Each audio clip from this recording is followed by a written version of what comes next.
Welcome to Sahi classes. आज हम पढ़ने वाले हैं कूलॉम बल का सदिश निरूपण यानी vector form of Coulomb's law. तो सबसे पहले हम इसमें क्या करेंगे कि आपका एक कोऑर्डिनेट बनाएंगे। क्या बनाएंगे? कोऑर्डिनेट बनाएंगे। ये हो गया आपका एक्स एक्सिस, ये हो गया आपका वाई एक्सिस और ये हो गया आपका जेड एक्सिस। ये आपके ओरिजिन, ठीक है। अब यहाँ से एक्स वाई प्लेन में आपका कोई दो बिंदु अवेश रखे हुए हैं जिसकी स्थिति सदिश क्या है आपका। इस Q1 के लिए स्थिति सदिश है आपका R1 वेक्टर। इस Q2 के लिए जो आपका स्थिति सदिश है वो क्या है? R2 वेक्टर, ठीक है। अब इस Q1 के कारण जो Q2 पे जो बल लगेगा, इस Q1 के कारण Q2 पर जो बल लगेगा F इस 2 पे 1 के द्वारा, F यानी 2 पे 1 के द्वारा जो बल है आपका इतना है। अब देखिए इस Q1 पे Q2 के द्वारा जो बल लगेगा वो होगा आपका F12 वेक्टर यानी 1 पर 2 के द्वारा वेक्टर। अब देखिए बात करते हैं इसकी बीच की दूरी को। तो हम अभी F12 के लिए बात करते हैं तो हम किधर से जा रहे हैं? Q2 से Q1 की तरफ जा रहे हैं, यानी आपका हम इधर ऐसे जा रहे हैं तो ये हो जाएगा R21 वेक्टर। अब हम F21 के लिए देखते हैं तो हम इस Q1 से Q2 की तरफ जा रहे हैं तो इसकी दिशा कुछ ऐसी होगी और ये होगा आपका R12 वेक्टर, यानी हम R1 से 2 की तरफ आ रहे हैं, ठीक है। तो अब देखिए हमें करना क्या है, इसका कूलम्स लॉ को इसके ऊपर सदिश निरूपण करना है, यानी आपका मैग्नीट्यूड भी आएगा इसमें और आपका दिशा भी आएगा। तो चलिए हम स्टार्ट करते हैं। अब इधर इसके नाम लिख लेते हैं। R1 वेक्टर क्या है आपका? आवेश Q1 का स्थिति सदिश है। क्या है आपका? इस Q1 का स्थिति सदिश है R1। अब जो आपका R2 है वह आवेश Q2 का स्थिति सदिश है, यानी इस Q2 का स्थिति सदिश है। अब आपका R21 कैप, यह आपका R21 वेक्टर का एकांक सदिश है। एकांक सदिश है। इस R21 या R12 वेक्टर का कैप को हम इसलिए लेते हैं ताकि यह हमारे दिशा को प्रदर्शित करता है। जो आपका R21 कैप है और R12 कैप है यह आपका दिशा को प्रदर्शित करते हैं, ठीक है। तो ये आपका R12 जो है R12 वेक्टर का एकांक सदिश, ठीक है। तो अब चलिए हम देखते हैं कि इस Q1 के कारण इस Q2 पर कितना बल लग रहा है। तो आवेश Q1 के कारण आवेश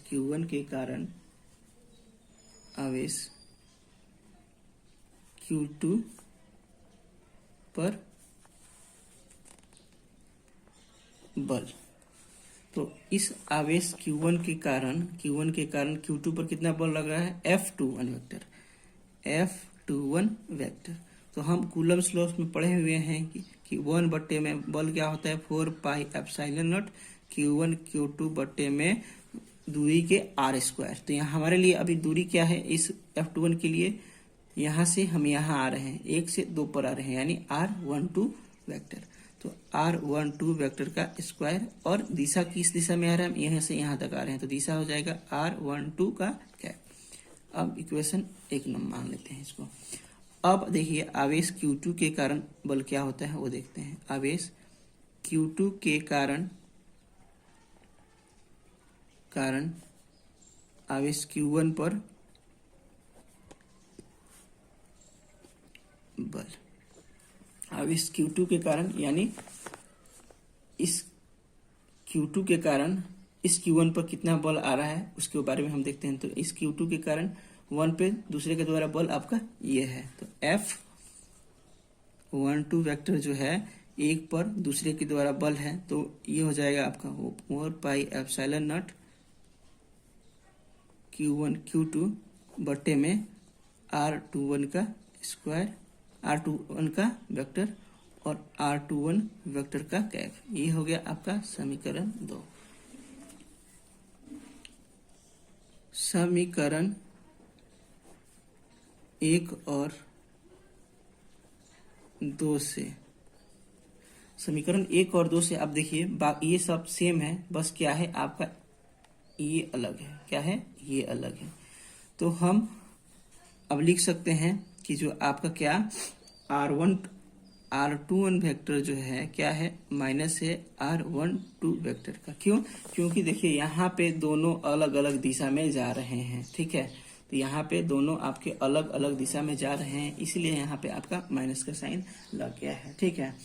अब इसका मान हम क्या करते हैं, इस R21 वेक्टर को मान हम समीकरण 1 में डाल देते हैं।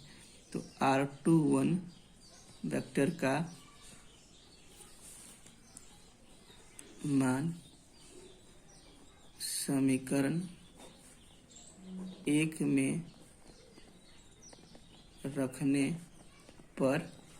रखने पर ये आपका क्या हो जाएगा, F21 वेक्टर 1 बट्टे में 4 पाई एप्सिलॉन नॉट Q1 बट्टे में Q2। अब यहाँ पे देखिए R21 क्या है, यहाँ पे R12 है, तो R12 का अगर मान हम लिखते हैं तो क्या होगा आपका माइनस का R21 हो जाएगा। तो ये हो गया आपका माइनस का R21 का वेक्टर का स्क्वायर, और साथ में आपका स्थिति सदिश एकांक सदिश भी बदलेगा। एकांक सदिश आपका हो जाएगा R21 का कैप, ठीक है, R21 का कैप। अब ये क्या होगा, ये भी आपका दिशा भी तो विपरीत दिशा में है ना, आपका दिशा भी विपरीत दिशा में है, तो ये आपका माइनस आके इसमें लग जाएगा, माइनस आके लग जाएगा। अब देखिए क्या हो जाता है, ये वाला माइनस जो है आपका क्या है, ये इसका स्क्वायर कर देंगे तो ये वाला माइनस हट जाएगा, लेकिन ये वाला माइनस आपका रहेगा। तो अब आगे देखते हैं क्या होता है।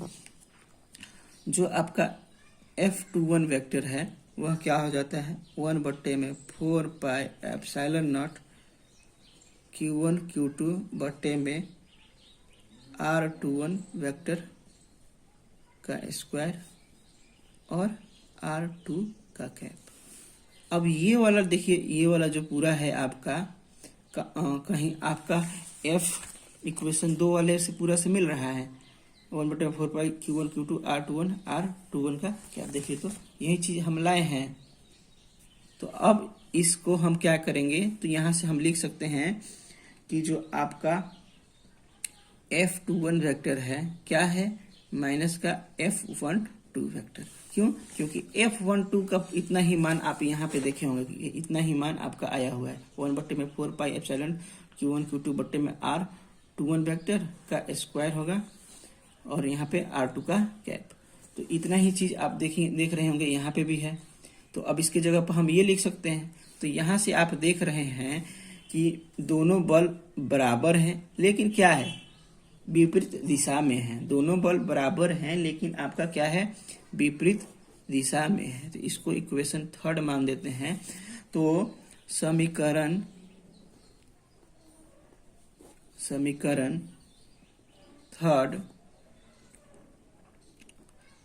न्यूटन के तीसरे नियम को व्यक्त